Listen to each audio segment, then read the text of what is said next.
Got a Viewsonic LCD TV to work on today. This is my own personal set. I use it as a monitor for my security cameras, and it's left running 24 hours a day. So it didn't surprise me that after all these years, something finally went pop. I've got a little Viewsonic 21-inch LCD. This is a standard definition set. This is actually my own personal set. This is a set that I display my security cameras on. It is running 24 hours a day. It is never turned off, and it has been running for many years. In fact, it's the one that replaced the one that's in my shop now, the CRT set that was there for a few years. This one's been running, I'm going to say, at least 10 years with non-stop, never turned off. Yesterday I noticed the picture was kind of fluttering a bit and the color was a bit off, and then it went out. So I suspect that we've got a power supply failure on this one. More than likely capacitors have gone bad. So let's pull this one apart and see if we can get it going.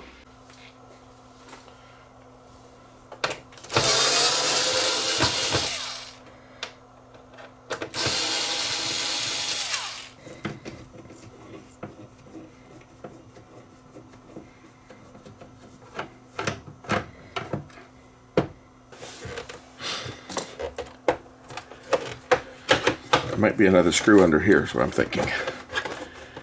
This has to come off, I think.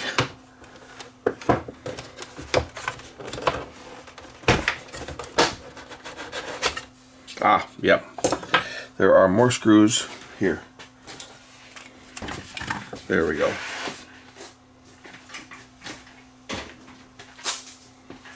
Pretty sure my problem on this is the power supply board. We're gonna have blown caps on it. Pretty much guaranteed. In fact, some of them we can already see are popped, swollen. So let's unplug the power board. There's 3 sets of wires here. They're color coded red, white, and blue. Gee, I wonder why they're in that order. These are for the 3 fluorescent lamp banks that are on this set. This is a fluorescent backlit set. So we'll undo the 3 plugs and undo the power plug over here and remove the power supply and service it.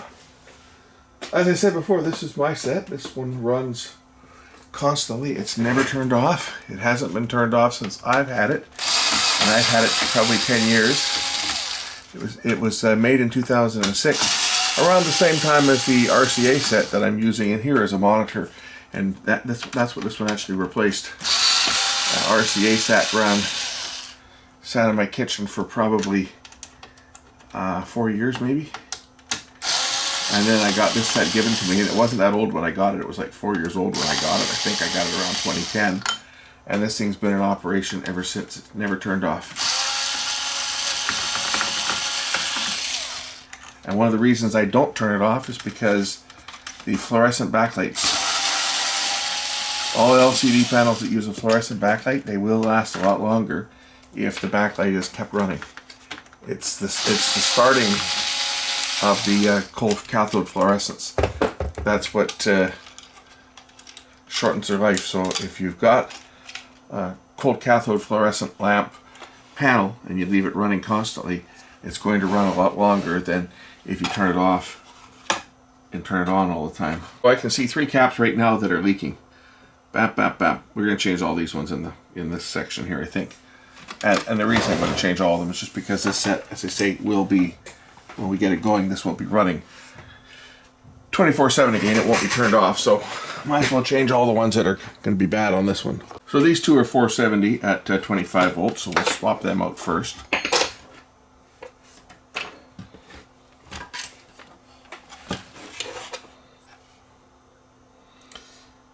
See, there's that 912.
Yeah, that's the first one out.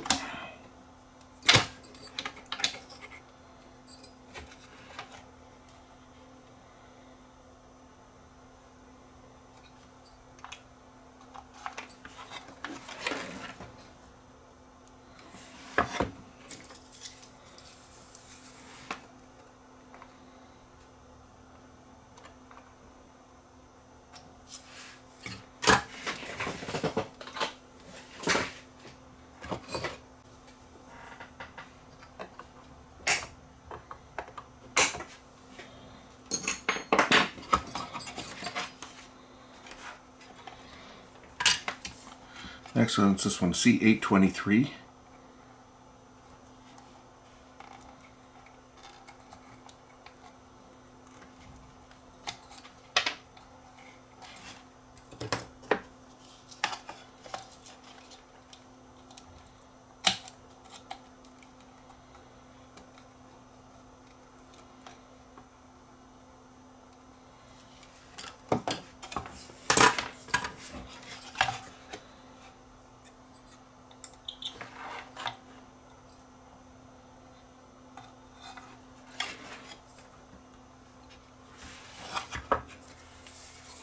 Do note that there are places on the board, like right above where the solder is, where it indicates a fuse. But if you look on the other side, there's no fuse there, there's just a solid jumper.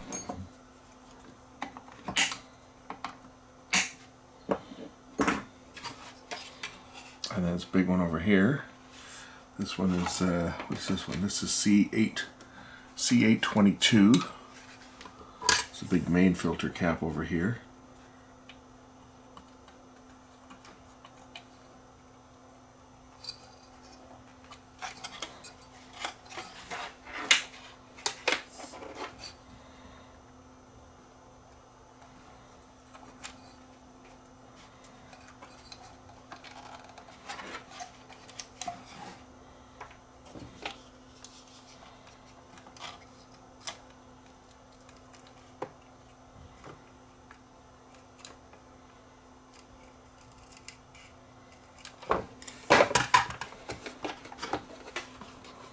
This one's a 2200 at 16 volts. Let me find one of those. I don't have a 2200, but I will put in two 1000 microfarad caps at 35 volts. The original one was rated at 16.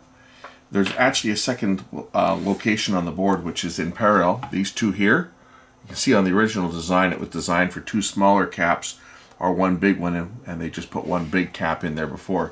But these both, if we look on the traces on the board, you'll see that they are paralleled. If we look at it here, you'll see that this one here, right, the positive terminal goes to the positive terminal there, and the negative terminal here also goes to the negative terminal on this one.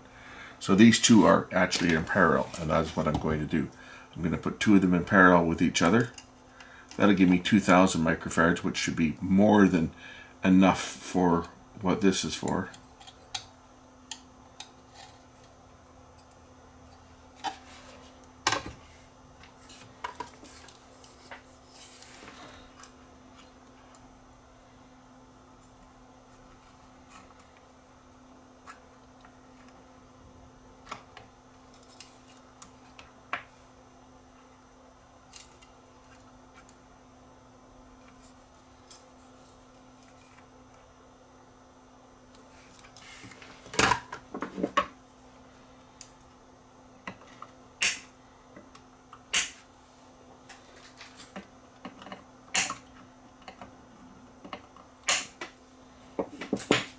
Okay, I think at this point I'm going to try it.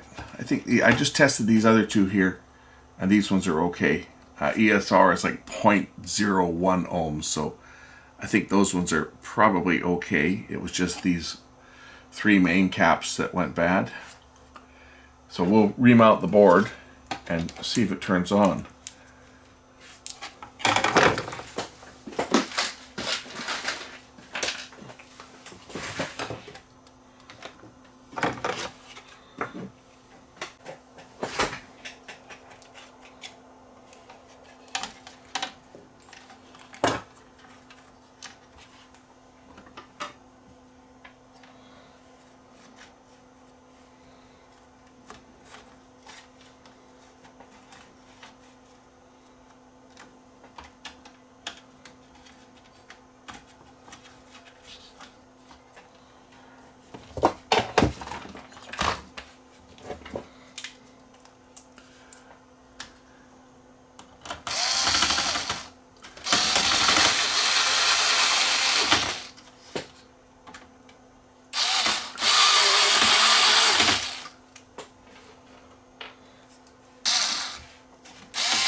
course, you know what I think the color coding should have been for the lamps, right?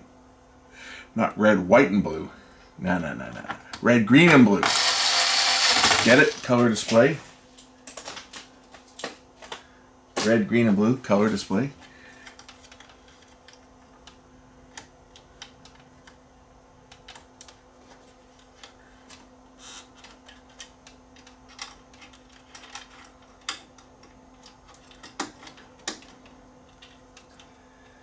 This is where the high voltage is on this set, around these connectors for the fluorescent bulbs.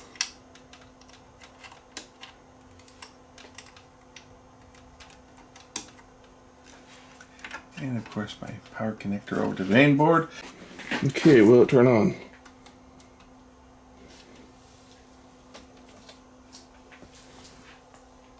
Well, that's odd.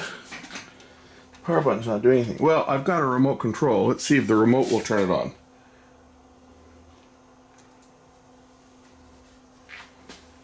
Okay, I see a green light. Ha! Good! So it works. So I guess the power button doesn't work. Oh well, I never use the power button. Oh yeah, I'm trying to adjust the volume. Yeah, okay, so the switches don't work. Big deal, I can do it all from here. Okay, so let's see if we can get the switches working. I'm sure that maybe just dirty because they've been sitting for so long.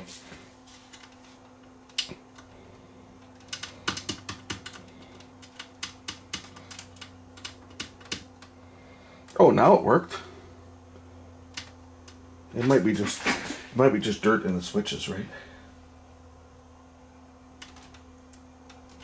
More than likely, the switch contacts, because they haven't been used, it sits in a kitchen on top of a refrigerator. More than likely, the contacts in the little tactile switches are there. See, it's back on now. So the switches are working. It's just that they're dirty. So I'm not too worried about that. I can't reach the switches anyway. I have to get a ladder because it's up real high. It's up like this part of the TV. Well, it sits on top of a cabinet over top of my refrigerator. So, and I keep it, in fact, if you look on the back here, you'll see that there's a hole in the base. If we turn it around and look, you'll see right down here, there's a hole in the base. That's because I have about a 2.5-inch screw that goes through there. This sits propped at an angle like that, so that you can see it. Otherwise, you're below the plane for the LCD, so it looks terrible. So it sits, I have it propped up. There's a space or a block of wood underneath it, and it's propped up like that, and then there's a screw that goes down and screws into the cabinet to hold the TV so that if a cat jumps up, it doesn't knock the TV over, because it'll balance there like that. But if something were to, cats like to always jump up and walk around in behind, and if they were to bump the TV, it would fall over. So I actually have it screwed down to the cabinet right there. So these switches you can't get at, they're so high. I have to use a remote. I have an old remote that half the stuff doesn't work on, like the volume buttons doesn't work. This is one of our old remotes that we replaced at work for someone, and half the buttons don't work. But the buttons that do work are the power, and like the volume buttons don't work, as you can see. But the channel buttons and the volume and the power button does work. So I use that. I keep this remote in a drawer, basically, so if the power goes out and I got to turn the monitor on, I have to use a remote to turn it on. But this one is now fixed. It's looking great. To say, I don't know how many hours are on this panel, but it's got a lot. This thing's probably got, it's probably got 100,000 hours, if not more. I mean, it's, I've been running it for 10 years, 24 hours a day. Let's do some math. So just the math I've done, yeah, that looks like that because we're way off angle, right? As you can see, these early LCDs, if you're off angle, they look terrible. And this is an early LCD, but just the time that I've been using this, it's been up where it is now for at least 10 years. At least. I think it's even been longer. I'm trying to think when I put it up there, when it was given to me. I'm going to say maybe 2010. So we're 2021 now, so it's probably 11 years, but let's call it 10 years. 10 years would be 87,600 hours that I have run up on this since I got it. and who knows how much time it had on it before it was given to me. And why was it given to me? Because they couldn't turn it on, because I think the power button wasn't working, and they lost the remote control. So it was just given to me. But it's at least 10 years ago. That set was in its place prior, and that one ran from that one ran for about 5 years. I think I bought that in 2006, and it ran to maybe 2010 or 2011. But this one here is this one's at least 10 years. Anyway, I'm not complaining. I got pretty good service out of it for all the hours that this thing's got. Just 3 caps went bad. Good luck on anything modern lasting anywhere near as long as this one. Now, I knew it was caps yesterday when I saw it starting to act up. The picture started to look kind of green to start with. Everything had a green cast to it, but I was getting bars like fluttering, moving through the screen, ripple. So I looked at it. My wife said, "Oh, I think the monitor's acting up." And I looked at it, I said, "Yep, looks like capacitor's going bad." Because it just had that look. It had like bands that were drifting through the screen, but as you can see, perfect. Perfect now. So let me get this one back together, and I can put it back in service and make the wife happy, because she likes being able to look and see if there's somebody at the door or out in the front yard.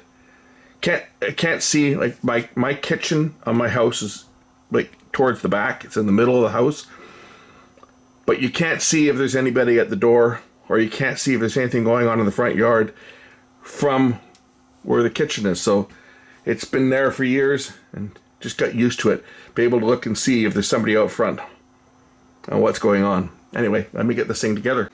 I tell you, I'm going to have trouble if the day comes where these old analog TVs that I'm using pack it in and I can't fix them, because my entire system, even though my DVR does have an HDMI output that actually feeds a computer monitor in my office, but I use distribution over RF on channel 9. I have it going into a channel 9 modulator, so I use old TVs just to display the picture.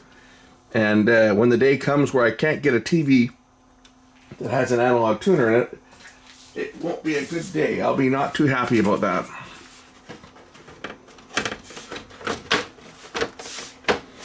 Back goes on just like that. Even got a place to lock it. Look at this. For, you know, like computer displays and computers, had a place you could put a lock, like, you know, for just like stores use, or someplace something's in commercial application, you can put a little lock in it, and it locks, a little keyway that locks in there to lock the thing down. I guess this was probably, in the day, these monitors were relatively expensive. I mean, this, believe it or not, when this was new, it was probably north of $1,000, because, I mean, everything back then was, right? But anyway, guy I used to work with, who's been in the home theater pre-wiring business now for, well, 15 or so years since he left. I think he left the shop. He worked at the same shop as me. I left before he did, but I think he left in 2006. I left the business in 2003. He was a salesman, and he left in 2006 or 2005. 2006 he left. The shop went out of business in like 2012. But anyway, he went into the business of pre-wiring people's homes for, you know, for high-tech TVs and so forth. And the big thing is concealing. Everybody wants to have their TV concealed, or I should not say their TV on the wall and the peripheral equipment concealed. So that generally requires fishing walls with long HDMI cables. And they got away with it for a while, but now that everything is moving to 4K and beyond for the service and the TV, well, all of a sudden, those HDMI cables that people spent a lot of money on, some of them were in the hundreds of dollars, they're no longer any good for these new signals that we're trying to pass through to them. And people are having problems just getting the equipment to work. You get a 35-foot HDMI cable, for example. Well, it worked fine on 1080, but try to put 2160 through, and they don't work. So now you got these balins that will convert your HDMI signal over to Cat 6 or Cat 5. But it's hit and miss. Some of them work, some of them don't. So, and now of course the move is going to be going to 8K at some point. TVs are out now. Set-top boxes will be following, I'm sure, fairly soon. And they're going to require an even higher standard. And for HDMI, I think I was reading somewhere on the spec that even for 4K, they don't recommend cables longer than 4 meters. That's the specification, because the higher the bandwidth goes, the more it's influenced by external factors such as electrical interference, RF interference, and just attenuation of the cable. So it's going to be interesting. Yes, there certainly are solutions such as the Control 4 system, if you can afford one, because they use their own proprietary signaling, and they overcome these distance issues over HDMI. The big problem, of course, with HDMI is the handshake that's required. If the device sending the signal to the display doesn't receive the handshake, or the signal gets received with errors, they don't play well. Whereas using devices such as some of the Control 4 and some of the other brands of multi-room solutions, where they have a central box and all of your equipment is connected to that central box, and then they send the signal out either over coax or over Cat 5, or in some cases they may even use fiber optic. Well, that eliminates the distance issue for the HDMI standard, because the cable box, for example, or a satellite box is only going to be within a few feet of the switch. But that's an expense that not everybody wants to go through to be able to wall mount their TV and have their equipment hidden, which we've been able to do in the past. So anyway, my buddy there, he's telling me, I was talking to him last week, and he was telling me, he says, man, he said, I'm thinking of getting into another line of work. It's just becoming more of a headache than it's worth. And I can believe it. I would not want to be in a system integrator job. Not something I just would not want to do right now. I have to listen to people whine and complain that, there's a problem because their Wi-Fi doesn't work as well as they think it should. Especially where I am, we're on the coast, and we have a major port and a ferry terminal that blasts radar signals all the way along the shoreline, where all the real high-end, really expensive, multi-million-dollar homes are on the cliff. And the radar signals are in the same frequency band as a good portion of the 5 gigahertz wireless band. So you can imagine the havoc that causes when someone's trying to stream video on 5G, and there's a container ship sitting out at the dock a kilometer or so away from them as the crow flies, blasting a radar signal right at them. And every time the radar dish spins around, their TV freezes or pixelates over Wi-Fi. I have to listen to those people complain for interference issues over Wi-Fi. I can just imagine what the system integrators are dealing with when everything's working perfect, right? And then someone goes out and buys a new TV, and then they're told by their system integrator, well, hold on a sec. You bought that new TV, and now you got to spend thousands of dollars upgrading your cables and equipment just to make it compatible with what you've got. Wouldn't want to be in that business. Anyway, as you guys can see, I've been running this for a few minutes. This one's working perfect. I'm going to take it back in and set it up and make the wife happy. Thanks for watching. We'll catch you in the next one. Bye.